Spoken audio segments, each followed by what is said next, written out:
দর্শক, আপনারা জানেন গভীর সাগরকন্যায় উতাল ঢেউয়ের কবলে পড়ে একটি জেলে বোট নিখোঁজ রয়েছেন। এখানে দীর্ঘ 4 দিন গভীর সাগরে জেলেরা ভেসে 9 জেলেকে উদ্ধার করেছেন দুইটি সাগরমুখী ট্রলার।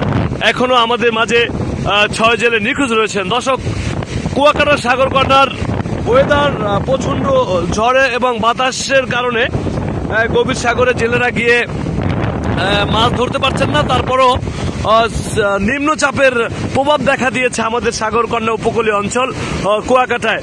আমি এখন বর্তমানে অবস্থান করেছি কুয়াকাটা সাগরকন্যা সমুদ্র সৈকতের তীরে। এখানে কিছু ছোট জেলেরা আছে কুলঘেঁষা সাগরকন্যা মাছ ধরে বেড়াচ্ছেন এবং আমরা দেখতে পেরেছি রূপলী ইলিশ ধরার জন্য তারা এই ঝড়ের মধ্যেও তারা থেমে থাকেনি। যেহেতু পেটের দায়ে ফ্যামিলির তাগিদে করতে হবে অনুসন্ধান, খেতে হবে খাবার, সেই খাবারের প্রযোজ্য তারা উপভোগ করতে মানে সাগরের মাছ ধরতেছেন। জেলেরা এমনভাবে গভীর সাগরে ঢেউয়ের সাথে মোকাবেলা করে মাছ ধরে থাকেন। দর্শক, আর আমরাও কাঙ্ক্ষিত ভরা ক্লান্তর মাঝে এখনো 6 জেলে নিখোঁজ রয়েছেন।